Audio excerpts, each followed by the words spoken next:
All right, let's dive right on in. Now, in this lesson, we're gonna go over the audience options, then we're gonna cover the audience insights. We're gonna go over the 4 core audiences, Facebook targeting, the breakdown effect. Most people don't understand the breakdown effect, so make sure you pay very close attention to lesson number 5, and then how Facebook targets you.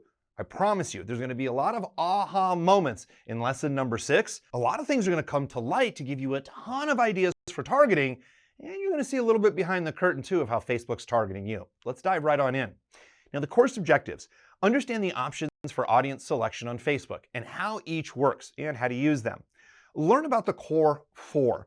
These are the 4 audiences that we create for every new campaign. And we're gonna update these once a month. That's gonna be really critical in the training. Gain insight on how Facebook targets you and intel on competitors' targeting strategy. This will be huge. Remember, a lot of the things is you don't have to come up with your own idea. We're just gonna reverse engineer it and make it really easy for you on your targeting options. Let's dive into the agenda. The agenda, we're gonna discover the 3 options for audience selection on Facebook and how each one works. Audience insights. Target people with Facebook ads that help associate your brand with value and authority. Creating core audiences. Learn about the 4 core audiences that we create for every new campaign. Facebook targeting.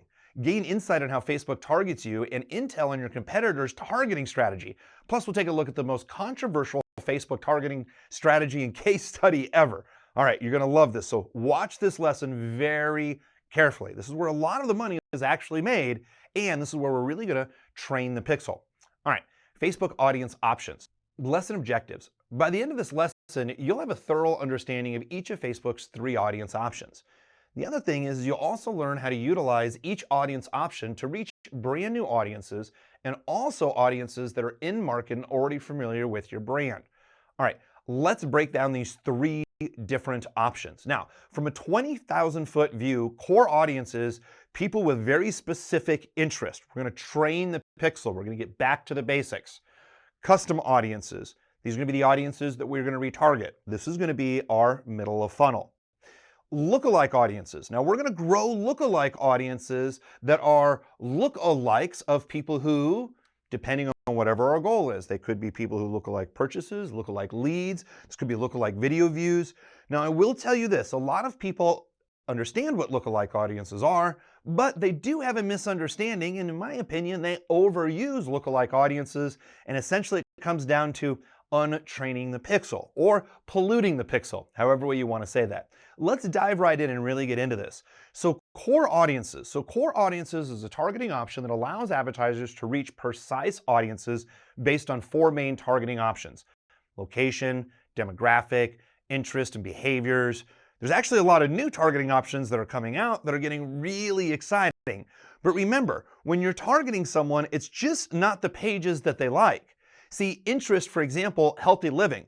Now, healthy living could have been because they visited a website with a Facebook pixel that was about healthy living. Or maybe they were reading an article on healthy living. Maybe they went to a specific fan page. Maybe they engaged with a specific post that another friend had posted all about healthy living.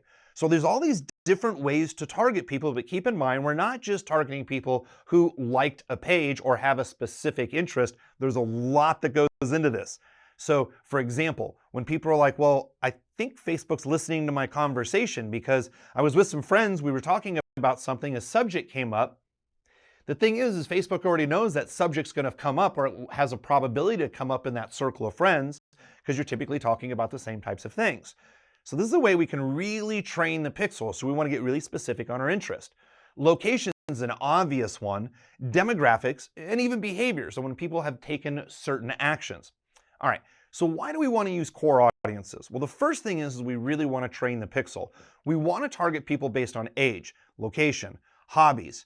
Now, what I like to do is every single month, I'm coming up with 4 new core audiences. What I'm doing is a lot of research into the psyche of my possible customer.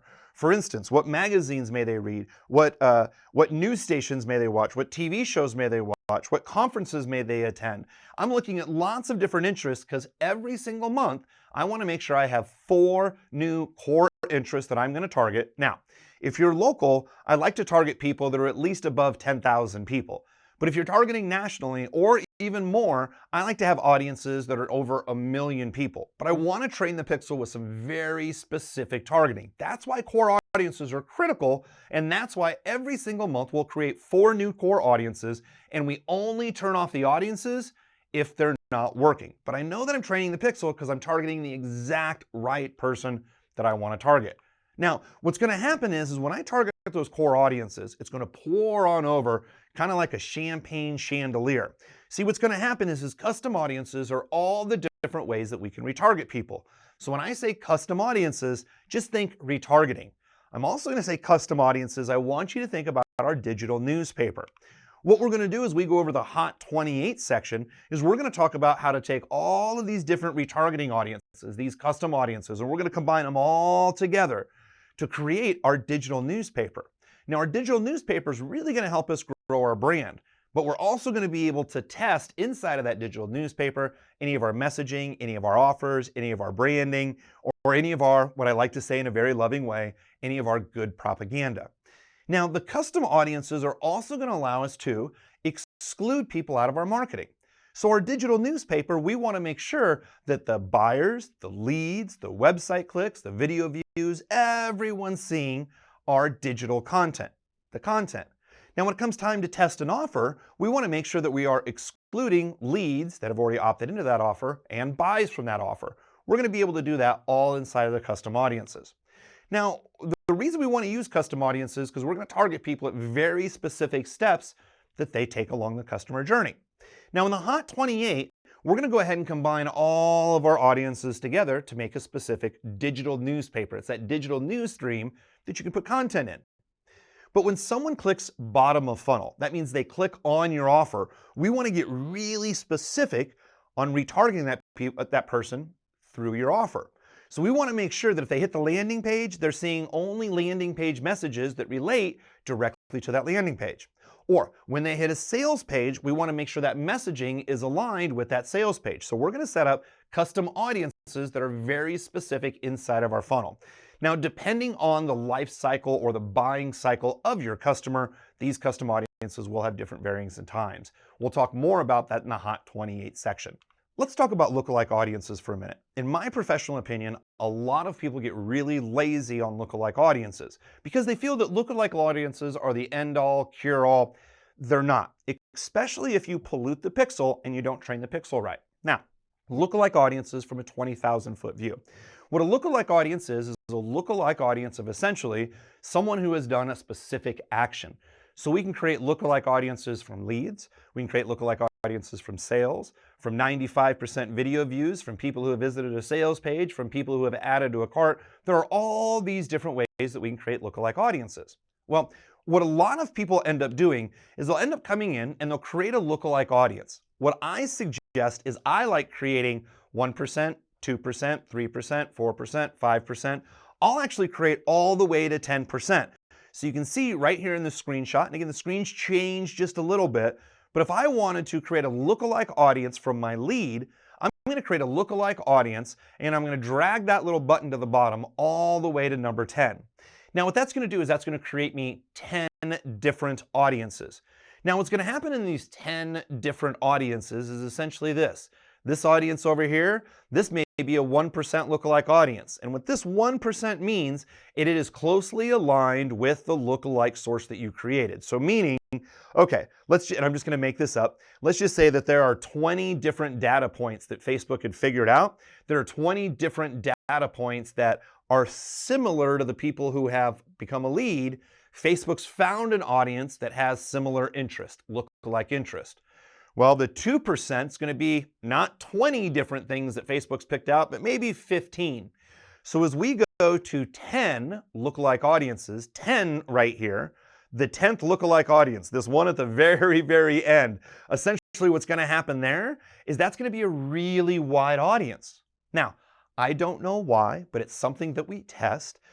Common sense would tell us a 1% lookalike audience is very closely aligned to our leads or our buys or whatever our objective is. But many times we have found some really great growth top of funnel when we're testing 2%, 3%, 4%. And once we get enough conversions, even up to the 10%. So make sure that you test all of them depending on your testing budget, but just because 1% is closely aligned, don't always go with just that 1%. Now, one other thing I want you to think about with lookalike audiences. The lookalike audiences will automatically refresh. So as you have leads coming in, if you create a lookalike audiences off of leads that are already coming in, those lookalike audiences are going to update on a regular basis. One of the things that I suggest is to create a new lookalike audience, actually 2 new lookalike audiences once a month. So once a month, I'm going to create 4 core audiences, so I'm always training the pixel. The next thing that I'm going to do is I'm going to create 2 new lookalike audiences. So again, the lookalike audiences update, but I may get sales from the last 30 days and create a lookalike audience just off of those sales from the last 30 days. Or I may find I have an hour-long video that I've run, and I want to make sure everybody in the last 30 days, I create a lookalike audience off of that. And the reason that we're always creating these new lookalike audiences and these core audiences is to help establish the floor for the breakdown effect. We're going to talk about the breakdown effect in a couple of other lessons as we move forward, but it's very important: 4 new core audiences every month and 2 lookalike audiences every single month. All right, application of concept. Now, how can you use each of Facebook's audience options to identify and then communicate with your company's potential customers based on where they are in the customer journey? And do you have an email list or a customer list that you can also use for custom and lookalike audiences? If so, list those assets now and how you can use them. No, we'll be discussing audience segmentation in the next upcoming section. Lesson recap. So we took a look at the core audience option and how to build an audience based upon demographics, interests, and behaviors. Now in future lessons, we're going to be taking a deeper look into creating your 4 core audiences. We also discussed custom audiences and how they can be used for targeting audiences that are already in your sphere of influence. Again, your digital newspaper. Number 3, lastly, we took a look at lookalike audience options for targeting and how we can use Facebook's artificial intelligence and data points so its users to identify potential customers based upon existing customer data.